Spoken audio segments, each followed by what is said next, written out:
So this is chapter 3 in the anaerobic speed power reserve presentations that I'm doing for you. And in this third chapter, we will look a little bit, we'll go further forward into the kind of the classic ideas that came forward predominantly from Margarita. We'll also look at Hill's ideas about understanding what the basis for the speed power reserve model is, and how ultimately we're going to get to a place where we can explain and predict the drop-off in performance as a function of time based on scientific understanding. So we're going to look at the early ideas, how they move forward in the energetics mechanics realm in this chapter 3, and then we'll move forward with an increasing focus in chapters 4, 5, and 6 on the components of the model that will become a little bit more mechanical and force focused.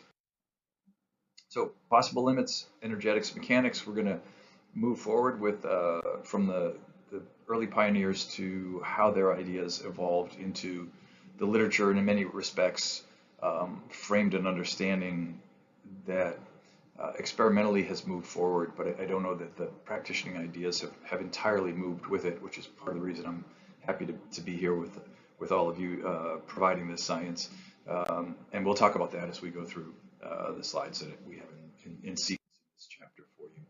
So the classic view, and I think probably everybody in this course has been exposed to it from the exercise physiology world, is that the correct explanation for the drop-offs in performance as sprint durations are extended is simply a metabolic energy supply issue, that the maximum turnover rates of ATP and the availability of fuel to skeletal muscle drops off as a function of energy supply, and the max rates of energy supply as durations extend longer and longer. So we're going to take a critical look at that. It's an important consideration as we move forward. So again, this is classic ex-phys material. Probably everybody watching this has been exposed to this at some point, that if we look at the cross-bridge cycle where that generates the force, the interaction between a myosin cross-bridge head and an actin thin filament, here pictured with a sliding or a concentric contraction, that the resupply or the resynthesis of the ATP that's necessary for the cross-bridge cycle to occur, the ATP hydrolyzed to ADP, adenosine diphosphate, and PI, inorganic phosphate, the resynthesis can occur via a one-step metabolic pathway PCR reaction, which involves creatine phosphate. It can occur via a 10 or so step series of reactions, which is glycolysis, to resynthesize the ATP, which is also a very rapid mechanism. Both of those do not involve oxygen, hence they're in red there. Those red arrows are anaerobic pathways of ATP resynthesis. Or this can occur aerobically in the presence of oxygen using carbohydrate or fat, and a much longer series of reactions involving Krebs cycle and electron transport, as you've probably all been exposed to. So we have on the left two anaerobic pathways that are really fast, particularly the creatine phosphate and the PCR reaction, because it's one step, and it's an immediate resynthesis of ATP from ADP and PI. Glycolysis is also very rapid. Aerobic metabolism takes much longer time. Oxygen has to be present. There are a lot more reactions. It's a lot more involved. It's a slower process, so the rate yields of ATP, how quickly it can be resynthesized, are slower. So again, classic textbook presentation for each of those pathways. On the last slide, the percent of total energy yielded as a function of time of high intensity exercise here on the x-axis.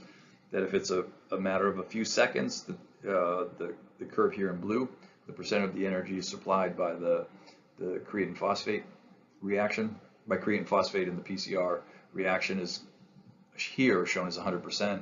As exercise extends out to a duration of 30 to 60 seconds, the predominant pathway becomes glycolysis, and as exercise extends beyond 70 seconds or so, most of the energy then comes from aerobic metabolism. This is a classic, largely schematic textbook view,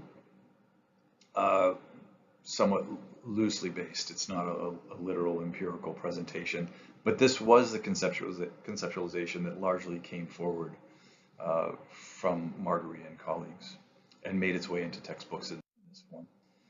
So we take a slightly more detailed look at this, and I've got Margarita pictured up in the upper right here. What you'll see on this graph is a function of time on the x-axis again. The y-axis is the rate of resynthesis of ATP.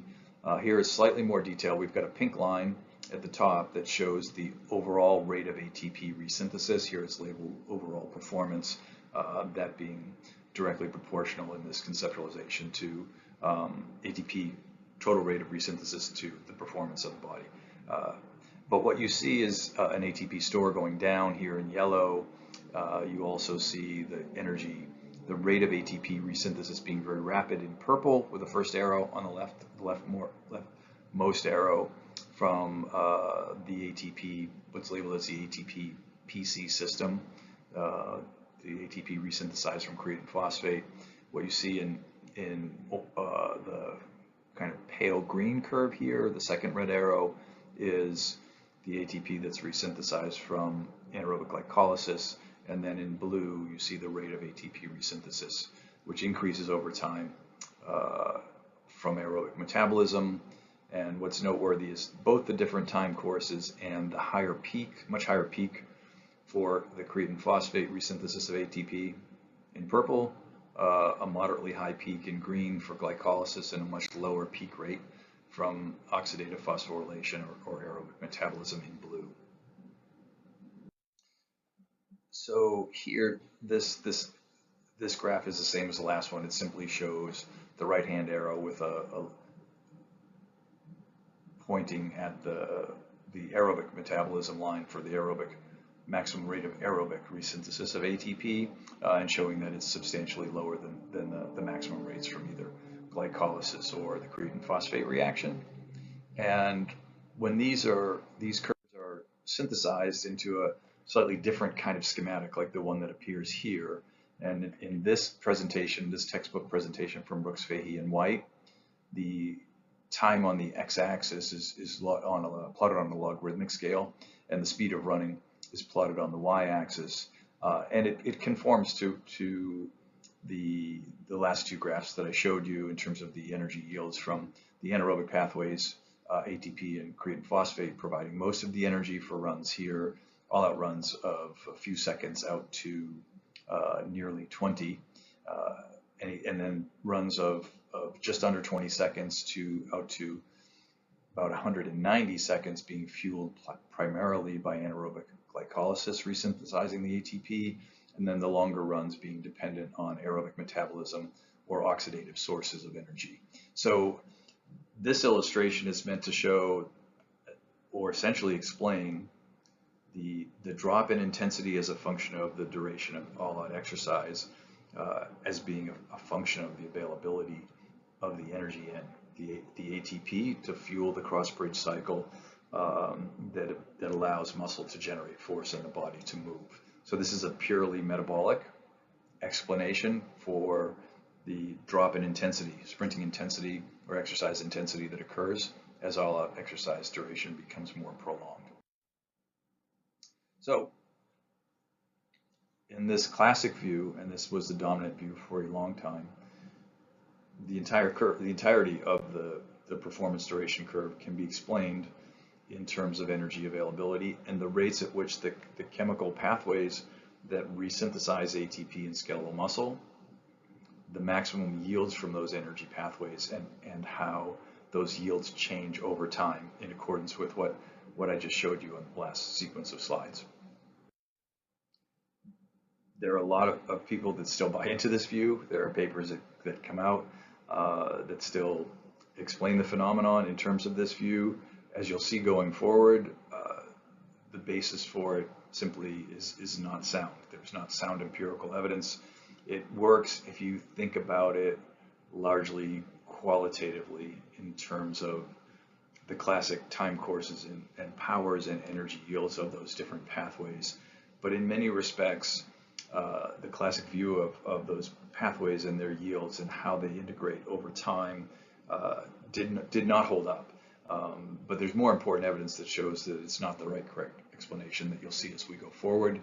But I've included this slide so that you could appreciate that a lot of people still buy into this because there isn't really enough critical scrutiny on these ideas. There's an easy acceptance based on early work, how it rolled over into classic textbooks explanations, that in many quarters causes this to continue to go unchallenged when it should be challenged because it's no longer supportable. So these are tradition, and some of what came out of this in terms like anaerobic power, anaerobic capacity, and anaerobic fitness, which certainly, in my view, those are not.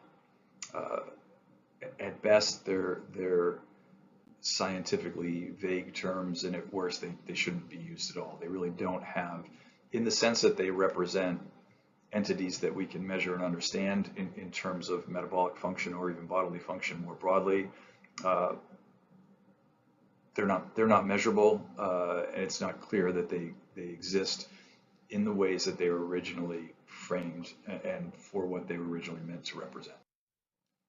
So from the metabolic view of the world, which I just showed you in terms of the Brooks-Fahey-White graph, which is from an older version of their textbook, but this is very much the view that came forward from decades of work from Rodolfo Margarita, who was a brilliant guy and made lots of contributions that were important to these topics. But common views for sprint and all-out exercise of brief and moderate durations, that energy limits performance, that if energy supply could be increased, those performances would increase in parallel, and that if energy demand for sprinting type exercises could be decreased without compromising energy supply, performance should improve, and that training should target these energy pathways. And there are various forms of training, I'm sure many of you know, lactate tolerance, etc., to target different windows, different time windows to try to get ATP yields to be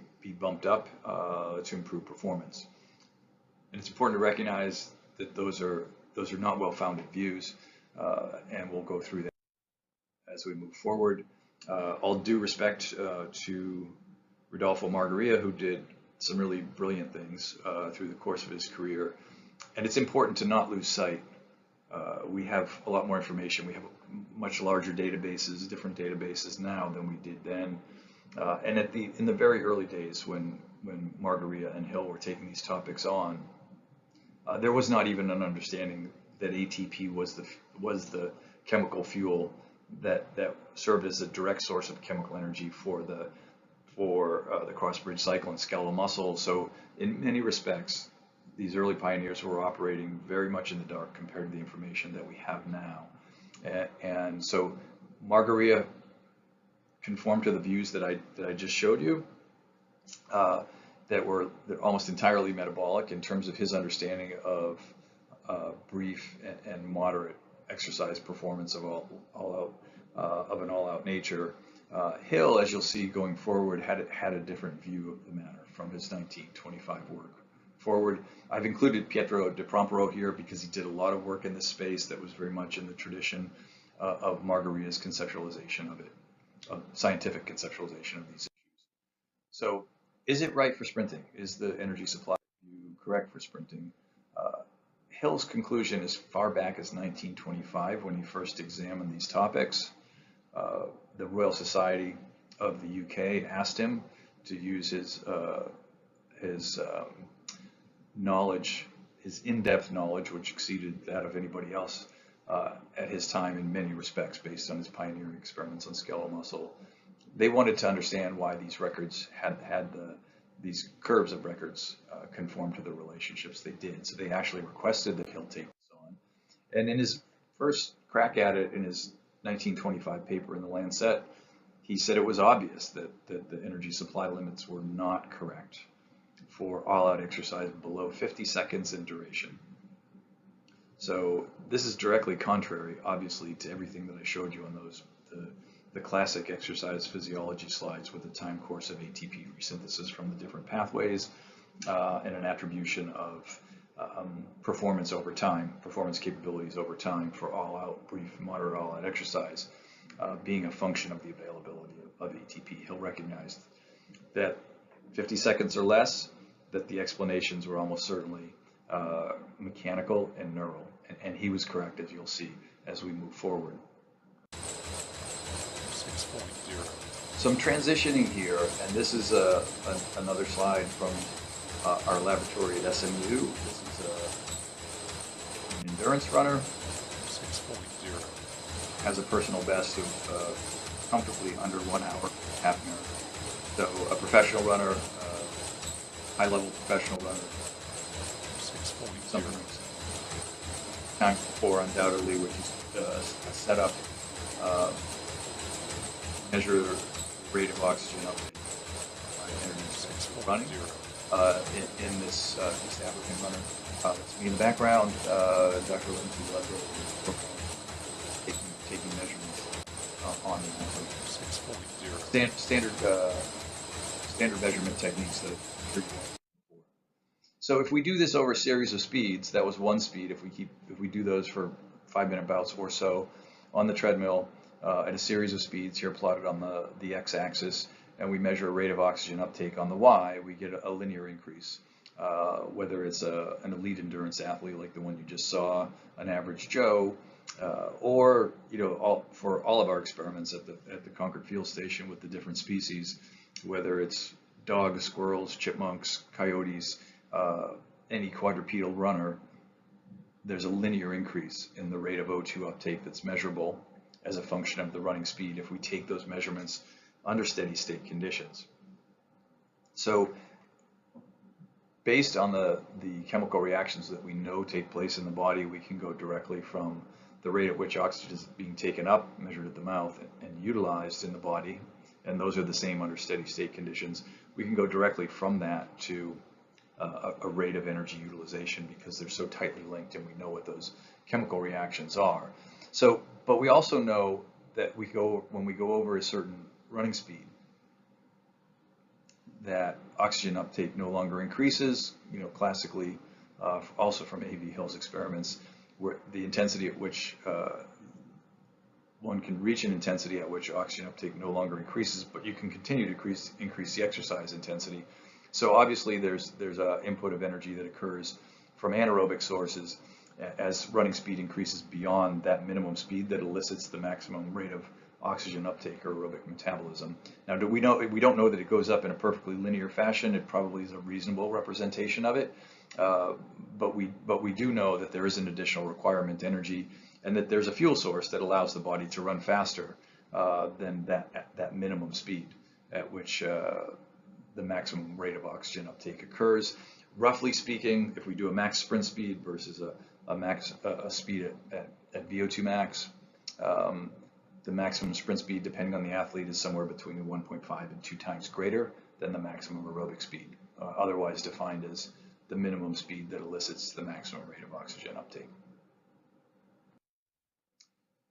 So for human performance, we've got three individuals on this slide who did a lot of the foundational work linking rates of oxygen uptake as a function of running speed to endurance performance.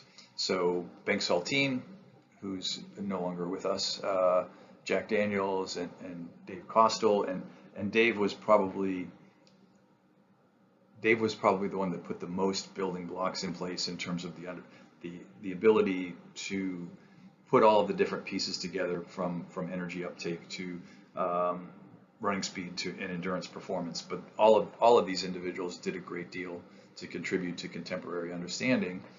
And what I'm doing now to follow the metabolic explanations that I've told you are incorrect, that A.V. Hill has said is incorrect for short and intermediate all-out exercise performance, is going through what is true for endurance performance. And I've included these individuals because they were so important in laying the foundation for understanding of the linkage between metabolic energy supply and endurance performance. So for the endurance portion of a performance duration curve, anything longer than say approximately somewhere around 5 to 8 to 10 minutes, if we go out further than that, there's no question that the body's capabilities are dictated by the energy supply, particularly how much energy can be pulled in from aerobic metabolism, oxygen in the atmosphere, the body's capabilities of processing it and turning it into chemical energy.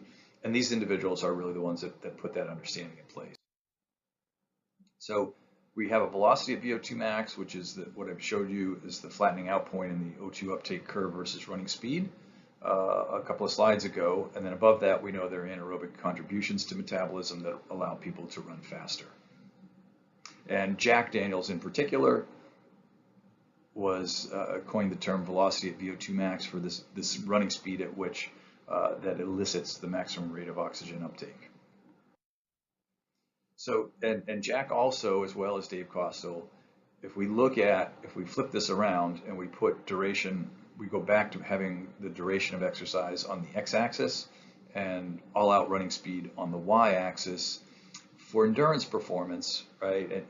So Jack Daniels uses a duration in trained runners of about 10 minutes for the duration for that a trained runner can run that corresponds to their maximum aerobic speed or velocity at VO2 max. If we say, okay, if we have somebody run exactly at that speed, how long can they go? It's 10 to 11 minutes in terms of Jack's data and his analysis of it. So anything which would correspond, for most competitive runners, roughly to a 3 kilometers or so race. So if we go longer than that, a 5K race, a 10K race, a marathon race, a half marathon race, etc., the intensities that runners can maintain or their speeds are speeds that are below that minimum speed eliciting VO2 max, or what Jack Daniels would call velocity at VO2 max. And what's important here that is the further you go beyond 10 or 11 minutes on the duration timeline, the fraction that runners of that speed that runners can maintain it is very consistent. So in Jack's data, as I'll show you going forward, it's quite predictable for different runners what fraction of that velocity at VO2 max they can maintain for different durations. So here you see it from a Daniels article that Jack put together based on his measurements on elite runners when he was working with Nike and Athletics West, and he had an opportunity to test a lot of international caliber athletes, Olympic medalists, many of them during the 1980s predominantly.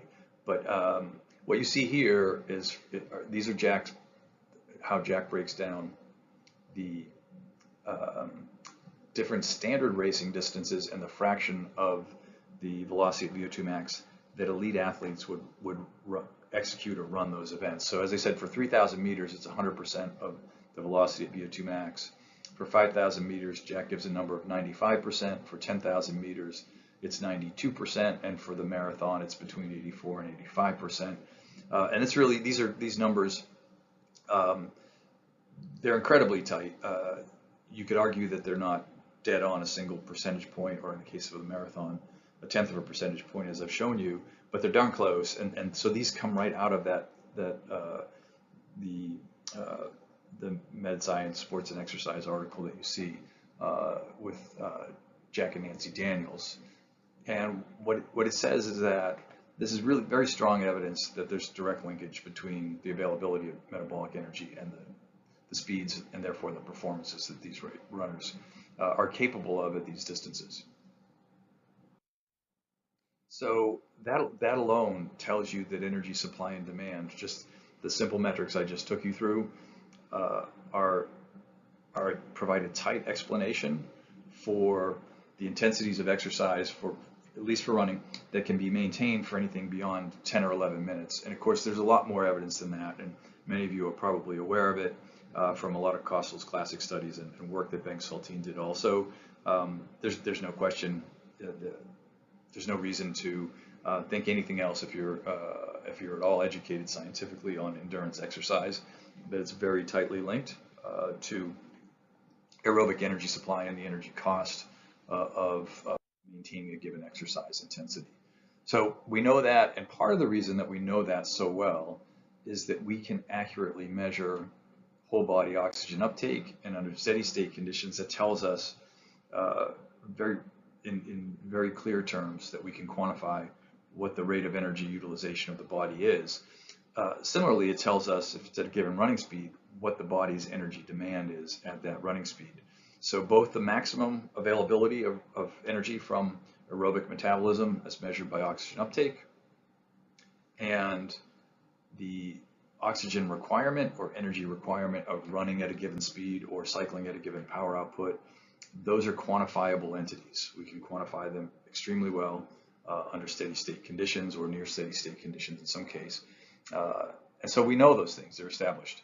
The contrast here is that when we get above that intensity that elicits max aerobic metabolism, near or above it, we can no longer quantify the energy release. The supplemental energy that comes as intensity is increased from anaerobic pathways is an intracellular event, and thousands and thousands of muscle cells are active in the body. We have no way to quantify rates of ATP turnover in all those cells simultaneously. There's no way.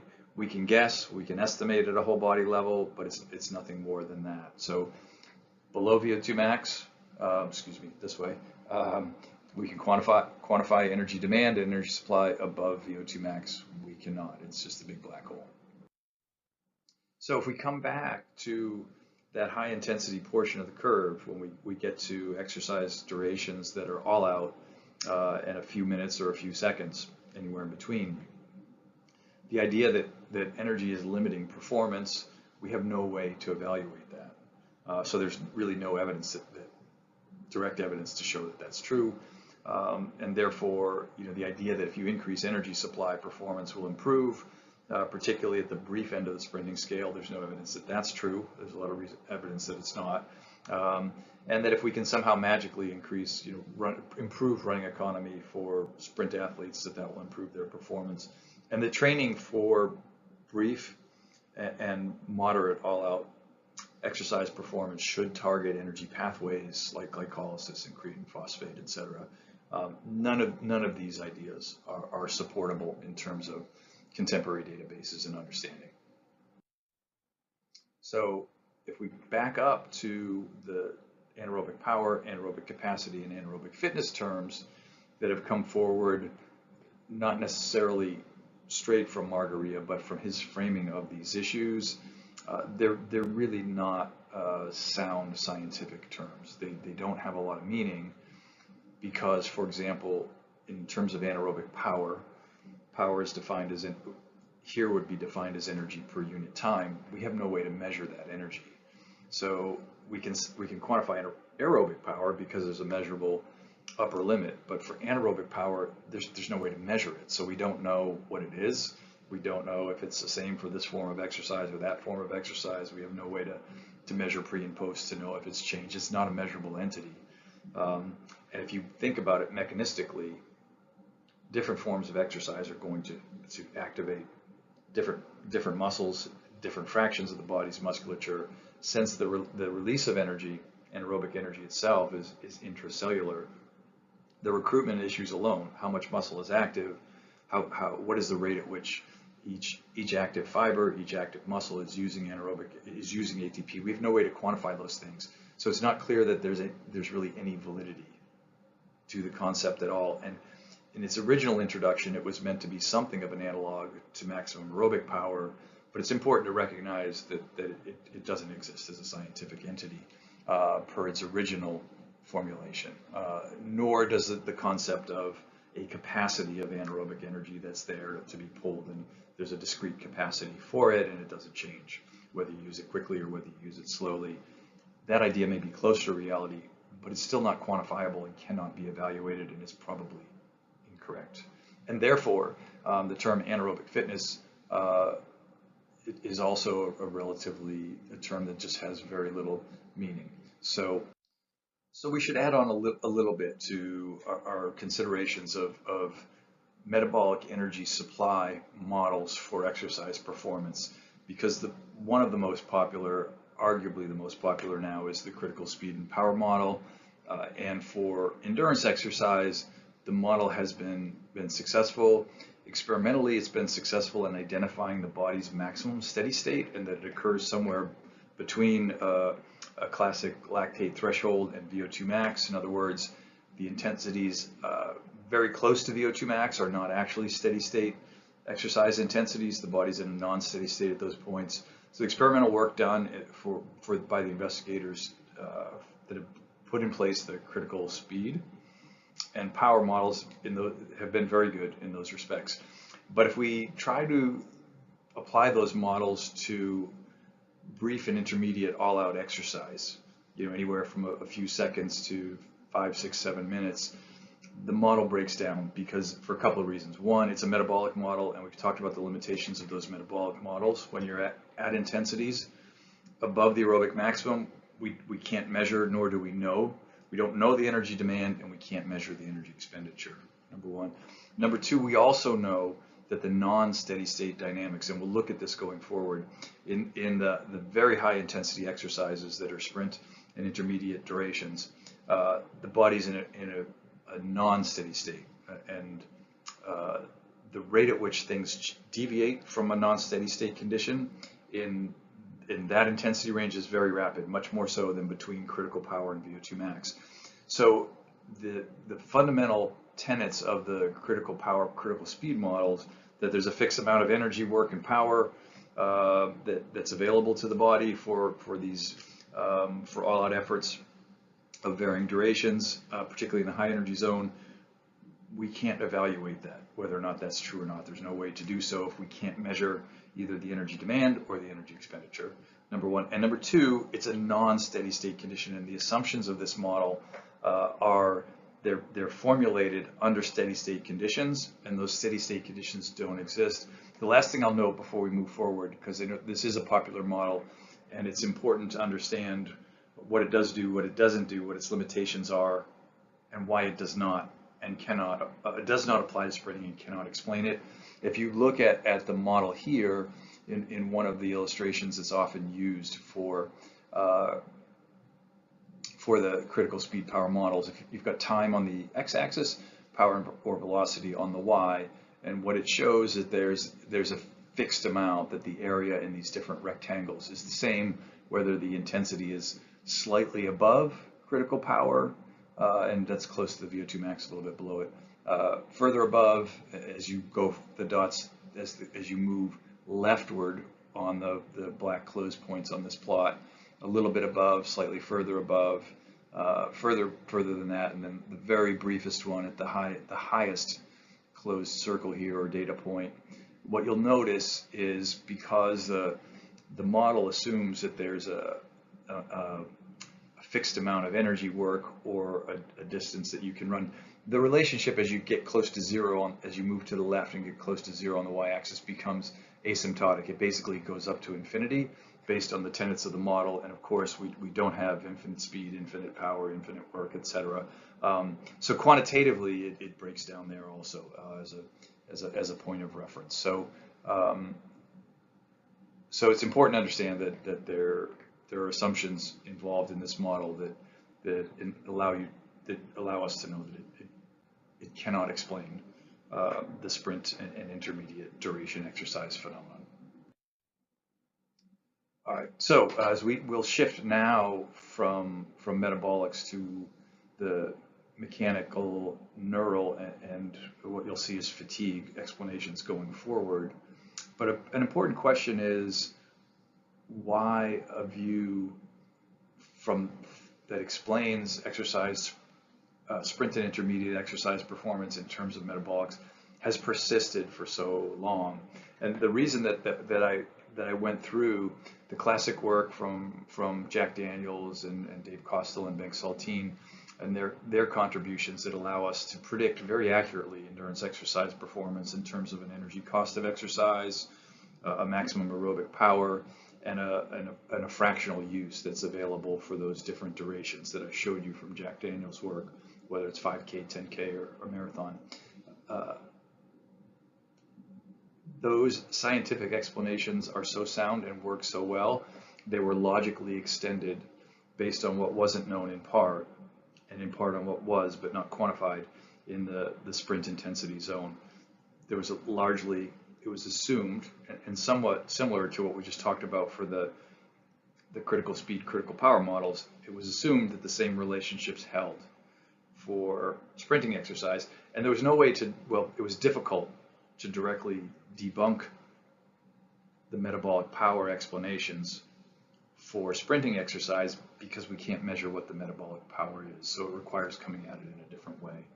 But the validity and how tight it is for endurance exercise led people to easily accept it for sprint exercise, even though the data wasn't there to support it. And alternatives were not really considered, and quite honestly, it's not the easiest area to probe because of the measurement limitations. We can't measure anaerobic energy release, so we don't know the total energy release, we don't know the total energy demand, and we have these fundamentally non-steady state conditions, as you'll see as we move forward. So there's no evidence. That's one of your important take-home messages. Part of the reason for the acceptance was how well it works for endurance. Everybody assumed, it was largely assumed, and there were well-respected people saying that it did, that these metabolic power models did apply to sprint exercise, but there's no quantitative evidence to directly support it because we can't measure it. So the other way to look at this is from the force output side, which we can measure. And so for Dr. Bundle and myself, as we progress through this over time, we recognized that there were the mechanical events that we could measure, and we increasingly focused on those rather than the metabolic events that we could not. And it turned out experimentally, and in terms of our ability to quantify and understand, that approach was a sound one that I think has served us well, as you'll see as we go forward.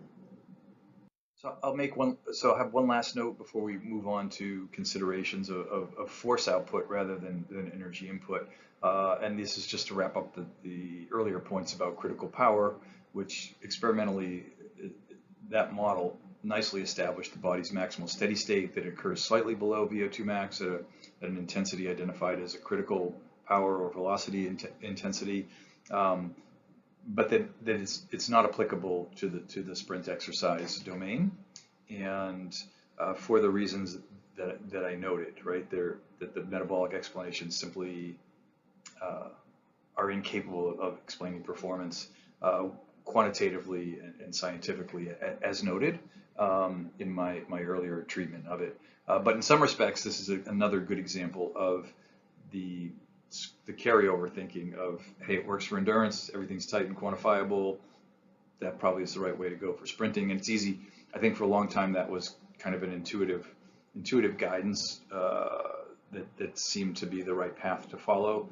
And both Dr. Bundle and myself in our original thinking about these issues framed them in that way because the existing work on endurance exercise performance was so good, and the prevailing thoughts were exactly that the metabolic explanation should carry over to shorter duration exercise. But as we progress through the work, we learned that it does not. Okay, so the different approach that we took, there's a synthesis that we did of this that's now been out for a decade in Exercise Sports Science Review. It's the title of it is here, Does Metabolic Power Matter for Sprint Exercise Performance? And it synthesized work we had done over a course of really roughly a decade to get to that point that lays out the alternative view in a fairly brief form. So we've gone over the mechanical output. The muscle generates force, pulls on a tendon, muscles and tendons cross joints, and the joints extend the limb to exert force on the ground or cycle pedal as noted previously. So if we go back to very big picture thinking, we zoom out a bit, we've looked at the fuel supply energy into the engine, the musculoskeletal engine, in this case that engine that uses the energy is skeletal muscle, but it could also be something that's going wrong with the generation of force or generation of power by that engine and the transmission of force out to a pedal or ground that determines what the exercise intensity of the athlete is going to be. So for athletes, if we think about these sites of potential performance limits, there could be fatiguing processes that take place in the force generation. In the force generation itself, it's probably much more likely that the mechanistic explanation for why exercise intensities drop, sprint exercise intensities drop as a function of the duration of all-out exercise, the logical place to look for that time dependency of skeletal muscle, because the bony elements and the tendons that transmit the force out are largely passive structural elements. The place where the energy supply is converted into force is skeletal muscle.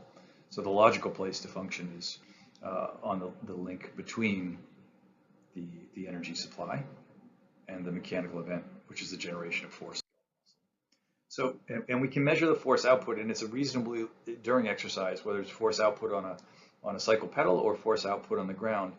And given the whole body mechanics in play in both exercises, the force output, whether it's ground or pedal, is a good proxy for force production by the relevant skeletal muscles. So I'll leave it at that broad level as we move forward.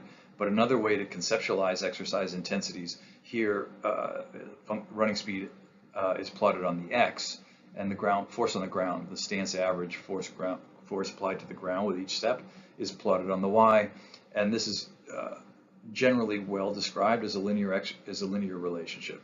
So just in a similar manner to what I showed earlier, that the rate of oxygen uptake as a function of speed increases linearly, most of the time the average force on the ground per step as a runner runs faster and faster increases in a roughly linear fashion with speed. There's some individual variation, but if we conceptualize it that way, which is largely valid, that means we have a maximum level of force at aerobic force that can be quantified at a given speed. So if we think back to the running velocity at VO2 max, that's going to correspond to a certain amount of force on the ground at that speed. So we can also conceptualize that speed as being the speed at which aerobic metabolism can support X amount of force being applied to the ground. And if we need to run faster and go above that force, here pictured in the non-sustainable portion of the force, where the red dashed line with the arrows begins, if we go above that force per step applied to the ground that aerobic metabolism is capable of supporting, then the additional force is going to have to be supported from anaerobic energy sources. So instead of doing this as energy, we can also do it energy or oxygen uptake in relation to speed. We can also do force in relation to speed. And we can divide the force below, and we know from the classic work on endurance, the force below the aerobic maximum is largely sustainable. So marathon runners, they don't run at 100% of their VO2 max, but they run at 85% of it, so pretty close. And 5 and 10K runners run very close to that aerobic maximum. So the force below the aerobic maximum put into the ground or put into a cycle pedal is largely sustainable. So there's a slight simplification here, but not very much. But the force above that goes away with a very rapid time course. The higher the intensity, in this case it would be pedal force for a cyclist, the higher the intensity of their sprint, the more force is required on the pedal if we keep things simple and keep them at about the same pedal cadence or revs per minute. And if it's a very high force, they're going to conk out very rapidly. And so those forces above the aerobic maximum, in this case it would be the maximum mechanical power on the pedals that aerobic metabolism can support. The further they go above that, the less time they last. So everything above that force is not a sustainable force. It goes away very quickly during all-out exercise. It goes away a lot more quickly if you're at the high end of the non-sustainable force, higher forces, versus the low end, in this case on being applied to a cycle pedal. So the reframing or the conceptualization of exercise intensities in terms of force output allows us to add on to our basic performance duration relationship, as you see on this slide. And this is what Dr. Bundle and I have done in that Exercise Sports Science Review article. So we have here an illustration of all-out performance as a function of duration, and we have the classic decline, the curvilinear decline, and then a relationship as you go out to the right here for endurance, that it becomes somewhat asymptotic or close to a flat line. But we can divide, again, as we did in the last graph, sustainable force application below in the aerobic zone and non-sustainable force application in the zone that's above the aerobic maximum. And so we know that represents that decline in performance as a function of duration we know that if we do what A.V. Hill did originally, which was different events and an average running speed or swimming speed for those events, that corresponds to an average stance average force output, force pulling through the hand through the water or pushing a foot or a hoof on the ground in the case of what A.V. Hill did. So we can think about this decline in performance as being a decline in the force that can be the external force that can be applied for exercise of different durations in the brief and intermediate all-out exercise zone. And what that also says is that musculoskeletal function has a time course over which it declines. So, in conclusion, for this chapter, we've ruled out the metabolic power explanations for the performance duration relationship, and we've honed in on ways to approach this from a mechanical perspective, with the recognition that the force applied to a ground by the runner or a cycle pedal by a cyclist is something we can quantify, and it's also a good proxy, or it's representative of the forces that the muscles generate. So it gives us a place we can begin to probe, and the ability to probe that and get quantitative answers that provide us with insight as to how the system is working and why the relationship exists look pretty good from this reframing that we've done so far. So that's where we'll pick up next time in Chapter 4.